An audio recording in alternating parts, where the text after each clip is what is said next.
Now, at the heart of President Obama's argument was trade. He said if the UK left the EU, it would go to the back of the queue in getting a trade deal with America. He said that voting to leave would not be in Britain's economic interests, given that 44% of our exports in goods and services go to the EU, and was not something that he would do. And he said that the UK strengthens both its own and the United States' security and prosperity through membership of the EU. Now, his comments didn't exactly go down well with Leave campaigners, no surprise there.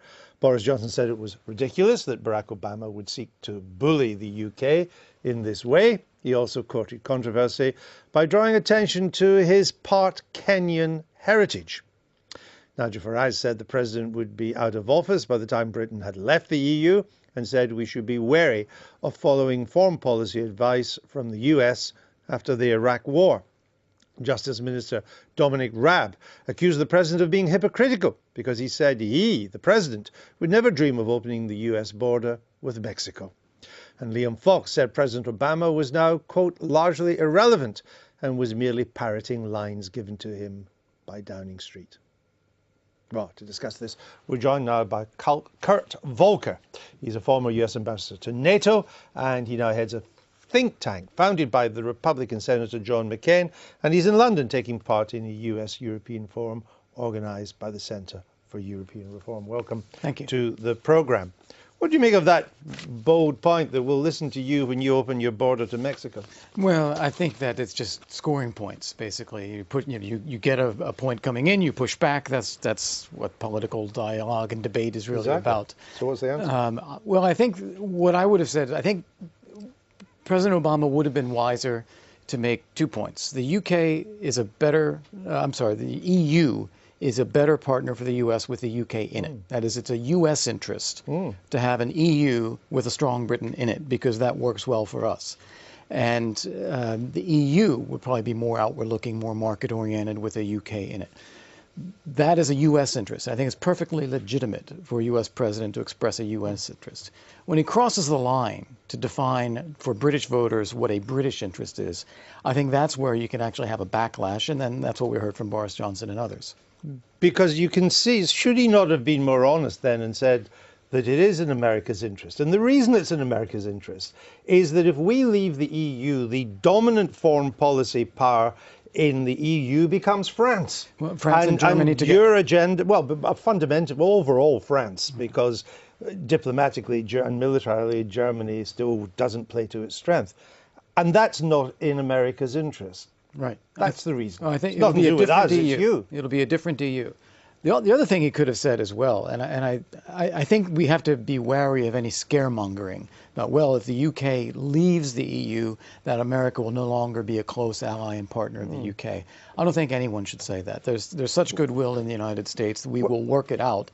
It's really for the UK to define its own interest. Well, but a lot of people then couldn't understand why the president said what he said. If we look at the extent of intelligence sharing, you will know this better than me, of the military cooperation between the two countries. I mean, they're linked at the hip, particularly on the intelligence and military front. So why would you stick an ally to the back of the queue that you have that kind of relationship Well, exactly. with? And in fact, our intelligence alliance, our defense alliance, our Nato membership, all that predates the UK's membership in the EU, and it'll continue whatever the UK decides. That would decides. be untouched. It would be the same either way. And our guest here, made a very good point earlier on in the debate. Most of the things that I think affect how this will play out are political decisions that the UK makes about governing itself. Whether it's in the EU or not, these things can go both ways in both circumstances. I was looking through the websites of the US trade representative. If we were to go to the back of the queue on a trade deal, if we were to leave, who's ahead of us in the queue? That's a good question. And it wouldn't stay there very long, in my view, because if you look at the amount of U.S. and British cross-investment, you look at the amount of trade that goes on. Well, we're the biggest investors in America, I think, and you're the biggest investors Exactly. in Britain. And so there'd be a huge business pressure to make sure that nothing changes. But is it not right to say there is no queue? I mean, the only negotiation I can see the U.S. is in at the moment is the negotiation with the EU. Well, that all other bilateral trade talks have been suspended or got nowhere. There are some. But, Which well, ones? the Trans-Pacific Partnership is the big one. Ah, but that right deal's now. done. Now that's waiting on. Right. That's waiting to be confirmed or not by Congress, and we'll see if the president can get that through before. I mean, my understanding he's going to try and shove that through in the lame duck period between the November election and the new president being sworn. Well, good luck to that. Oh, I was going to say, yeah, I wouldn't So count that's that a one done. as done. That's I a would done not deal count in that terms as of the done. negotiations. That's not a matter for the democratic process. Who else is ahead of us? Well, I don't know of any other specific countries that would be ahead. I do want to challenge your assertion on TPP, though, because the way the domestic politics have played out in the U.S. during the election campaign is all the candidates are now against it. Yes. And so even if the president chooses to push it forward, I think anyone coming into office, even if they want to see it ratified eventually, is going to push for changes again before they would do so. If Britain was to vote to leave, by the time it comes around to even thinking of a bilateral trade deal, TTIP might be no more. I mean, you will know that the EU-US negotiations, they've been stumbling for some time. They met in New York this week. There's no sense of much progress. There is now even talk, I mean, the European Commissioner for Trade saying, we may not get this done before President Obama steps down next January, in which case it will be nothing to do with Mr. Obama. It will be a new president and a new Congress. That's right. More, I would suggest, isolationist Congress as well. Totally unknowable at this point. Anything can happen in this presidential election, and that will have major consequences for the House and Senate elections that go at the same time. So it's really hard to know what will happen. In terms of the transatlantic trade deal, though, I think you're absolutely right. Nothing's going to happen in the current U.S. administration. And if something is going to happen in the next one, it's going to have to be shaped by that new president. I mean, if you look at the things that Britain has to do as a member of the EU, we negotiate all our trade deals now through the EU. We have open borders with the rest of the EU. We pull our sovereignty with these countries. Now, they may be good or bad things. That's the people of Britain will judge that on June the 23rd. A lot of them are simply the price you pay for being a member of this club, and that's the decision we have to take. But would America ever agree to any of that? We're unique, absolutely unique. We'll go in for a trade deal with we think we're unique. But we'll go in for a trade deal that's very comprehensive. NAFTA is a good example of one that is a pretty comprehensive That's a free trade deal, yeah. It's a free trade deal with Canada and Mexico, two very different economies, by the way, and overall has been great for the United States. So you wouldn't, is the answer? Well, you would not agree for America what you expect Britain to continue to have with the EU. I think I would put it the other way around. The U.S. is sui generis in terms of the way it's going to deal with sovereignty issues. The U.K. is already a member of the EU, and so is asking itself a different question. Is it better off in or out? And again, that's something that only British voters can really make a choice about. One of the arguments of those who would vote to leave is our special relationship with the United States, is our role in NATO. We're the second most important power in NATO. We have the best intelligence services in NATO other than the United States. And we all take that for granted. But when you look at the rise of Donald Trump and his attitudes to NATO and his attitudes to Europe, maybe we can't take that for granted now. There is a high degree of frustration in the U.S. about European levels of defense spending overall, and the perception that we are doing more for European defense than Europe itself. Well, that's and true. Why should we continue doing that? If Europeans won't do it, why should we? So there is that frustration, and it comes not only from Trump, but you hear this from Bob Gates when he was leaving Secretary of Defense in the Obama administration, gave a very noted speech talking how the level of U.S. defense expenditure rose from 50 to 75% over a 10-year period. Even after the Cold War was over. Yes, exactly. And you have bigger fish to fry in the Pacific. Yes, indeed. And so there's always the question, why can't Europe take care of itself? They're wealthy, they're rich, they're democracies. Why do we have to do it? And that's what Trump is playing to. Now, I wouldn't take what Trump says as defined policy. I think he is literally just playing to people's emotions. Or even making up as he goes along. Indeed.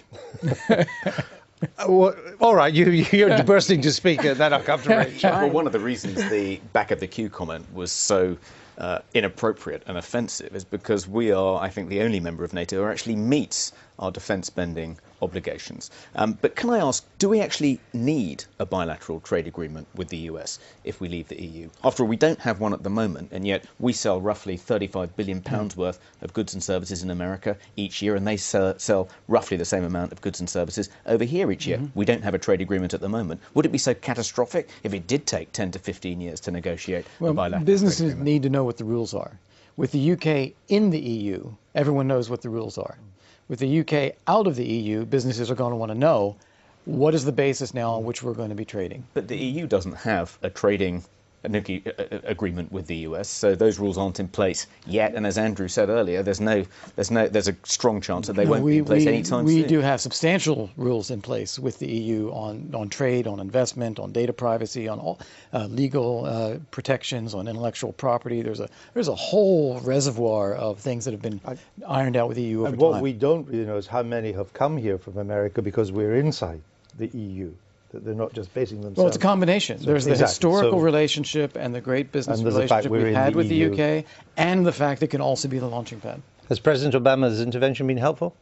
I mean, I think we're talking about two different things here. I think, countries bristle when outsiders come in and tell them stuff, and that's understandable. But there's something going on here. The back of the queue thing was about economics. We're not talking about security arrangements, and certainly from what security officials have said, it's clear that it's not an either or. It's not either Five Eyes with the arrangement we have with the US or Europol. It's actually both. We need both to do effective security. And I don't really see what that has to do with Obama's back of the queue comments, which were specifically about trade. No, but the case was, given that we are so close on military and security That's not how it works, matters, though, is it? why? Well, if we're good friends, well, except James Clapper, he's the US Director of National Intelligence. He's worried that that there are intelligence consequences from the free movement of peoples inside the European Union. Absolutely. One of the things that I think gives the U.S. a lot of pause right now is the unchecked migration crisis affecting the EU, where you have a lot of people from Syria, a lot of people from the Arab world, a lot of people from Afghanistan coming in, forming large, unintegrated communities that are connecting to existing non-immigrated immigrant communities in places like France or Germany or Belgium or the Netherlands, many of whom have EU passports, so that they're able to come to the U.S. on a visa waiver. And so we're having to rethink, how do we screen out potential terrorists or radicalized persons who may be coming in as immigrants? That's one thing. Who may be citizens of EU countries who have been radicalized by some of this change in immigration. So are you saying that if we remain in the EU, it might be more difficult for British tourists to get to America? Not all British tourists, but we're going to be looking at what the rules are, because I think there is a real intelligence. You can use that. You used to have to have a visa anyway. So Remain's got President Obama, and you've got Marine Le Pen. Is that fair? Is that pretty even, Stevens, do you think? I don't think you can always choose your allies in these matters. I think it's a little unfair to blame I'm not blaming anyone, I'm just saying that's what you've got. Whereas you were just a minute ago lambasting Corbyn for his allies, but your allies are fine. Well, Very well. You were saying it was an inappropriate thing to do. Well, there you go. And now you see why. Hold on, if Mr. Cruz doesn't win the Indiana primary next week, does Donald Trump get enough votes for Cleveland for the nomination? If he wins Indiana, the presumption is that he's also going to win California. Yes. And the combination will get him because he gets 172 of varieties over. The combination will get him over the top. So he could well now be the... Cruz is, I think it's very likely he will be the nominee. And if Mrs. Clinton almost certainly has the Democratic nomination, unless the director of the FBI intervenes. Does she beat Mr. Trump? Too early to say. Oh, right. I think she, in every poll that we look at today, would clearly defeat him. But that has been the case with Donald Trump this entire campaign, as everyone says he can't win, and he keeps winning. Well, we're being totally impartial, of course, at the BBC. We hope that it's a contested convention at Cleveland, because it's just such a great story. Yeah. Kurt Volker, thank you very much for joining Volker. Volker. Very well. This is the brother of Voltaire.